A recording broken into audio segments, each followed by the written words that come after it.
Iran পরিস্থিতি নিয়ে আলোচনা করতে মিরপুর থেকে যোগ দিয়েছেন জগন্নাথ বিশ্ববিদ্যালয়ের রাষ্ট্রবিজ্ঞান বিভাগের সহযোগী অধ্যাপক মেজবাউল আজম সওদাগর।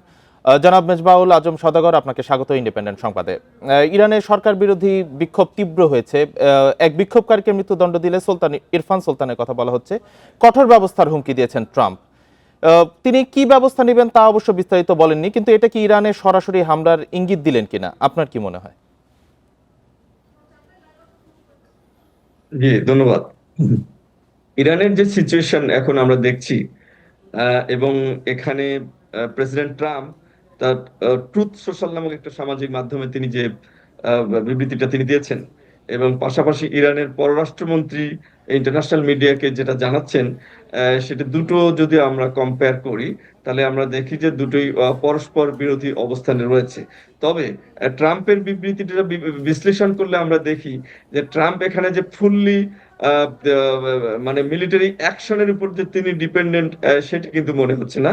তার বিবৃতিতে মনে হচ্ছে তিনি ইরানে যারা প্রোটেস্টার্স তাদের উপর কিছুটা ডিপেন্ড করছেন, এবং তার বিবৃতিতে আরো মনে হচ্ছে যে তারা তাদেরকে স্ক্যালেশন যদি তারা বাড়াতে পারে, এজিটেশন যদি আরো বাড়াতে পারে, এবং তাদের পার্টিসিপেশন যদি আরো সিরিয়াস করতে পারে, তাহলে ট্রাম্পের পক্ষ থেকে এই ধরনের আহ্বানই কিন্তু জানানো হচ্ছে। এর মধ্যে যেটা বোঝানো হচ্ছে যে আমেরিকা এখানে কি অ্যাকশনে যাবে, সেটা সম্পূর্ণরূপে ওই যারা প্রোটেস্টার্স তাদের কৌশল এবং তাদের অ্যাক্টিভিটিস এর উপর সম্পূর্ণরূপে নির্ভর করছে। এবং একটি নতুন বিষয় এসে এখানে যুক্ত হয়েছে, সেটি হচ্ছে একজন প্রোটেস্টার্স এর মৃত্যুদণ্ড কার্যকর করার কথা কথা রয়েছে, এবং এই আমেরিকা এখন বলছে যে যদি কার্যকর করা হয় তাহলে তিনি অ্যাকশনে যাবেন, এরকম একটা বিষয় আমরা দেখতে পাচ্ছি। তো সব মিলিয়ে একটা জটিল পরিস্থিতি কিন্তু এখানে তৈরি হয়েছে। তবে পাশাপাশি আমরা দেখছি যে যদি ইরান এই মুহূর্তে তা যে এজিটেশনটাকে যদি আহ, কিছুটা কন্ট্রোল করতে পারে, অনেকটা কন্ট্রোল হয়েছে বলে মনে হচ্ছে, তবে পুরোপুরি হয়নি। তো পুরোপুরি যদি কন্ট্রোলে নিয়ে আসতে পারে, তবে মার্কিন যে স্ট্র্যাটেজি, সেটা হয়তো মার্কিন যুক্তরাষ্ট্র ভিন্নভাবে ভাববে। কারণ মার্কিন যুক্তরাষ্ট্রের হাতে অনেকগুলো অপশন কিন্তু রয়েছে। তারা কোন অপশনটাতে যাবে, এটা কিন্তু সম্পূর্ণরূপে নির্ভর করছে যে এই জি, মেজবাউল আজম, আপনি বলছেন আন্দোলনকারী যারা বিক্ষোভ আছে, প্রোটেস্টার কিছুটা যারা। নিয়ন্ত্রণে এসেছে, এমনটা বলছেন। তো ইরান সরকার কি আসলে সংলাপ, সংস্কার এগুলোতেও গুরুত্ব দিবে, নাকি শুধু দমন নীতির উপরেও জোর দিবে? আপনার কি মনে হয় এখন ইরান সরকারের স্ট্র্যাটেজি আসলে কি? ইরান সরকার মূলত এখন দমন নীতিতেই এখন পর্যন্ত আছে।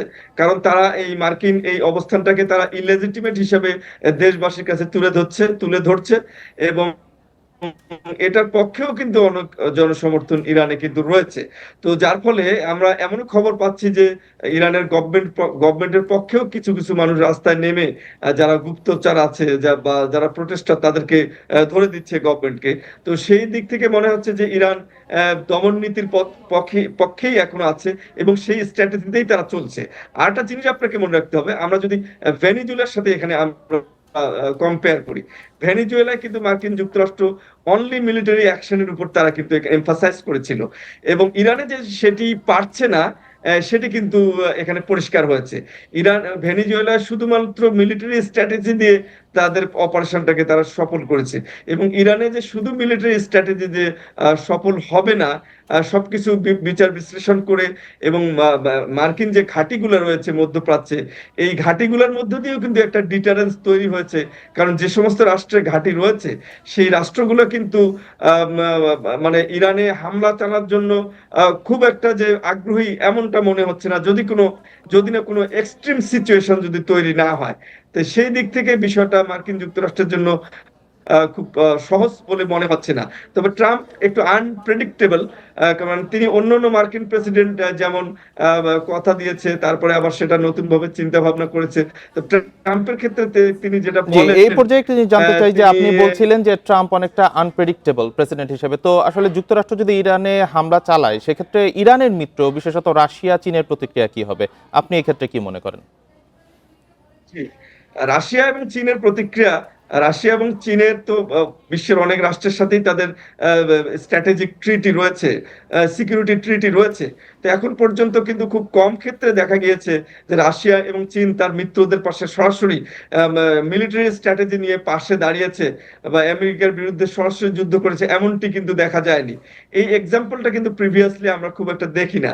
সেক্ষেত্রে ইরানের ক্ষেত্রেও যে খুব তার ব্যতিক্রম হবে এমনটি এখন পর্যন্ত মনে হচ্ছে না। এখন পর্যন্ত মনে হচ্ছে যে তারা ডিপ্লোমেসি এবং প্রেসার ক্রিয়েটের মধ্য দিয়েই এবং বিবৃতির মধ্যেই সীমাবদ্ধ থাকবে বলে এখন পর্যন্ত মনে হচ্ছে। জি। এবং প্রিভিয়াস কোনো এক্সাম্পলও যেহেতু নাই, সেহেতু এটা ধারণা করার কোনো আপাতত সুযোগ নেই যে সরাসরি তারা ইরানের জি, পক্ষে চাপ এসে প্রয়োগ ও এভাবে বিবৃতির দাঁড়াবে। মধ্যেই এটা তারা সীমাবদ্ধ রাখবে আশা করা যাচ্ছে।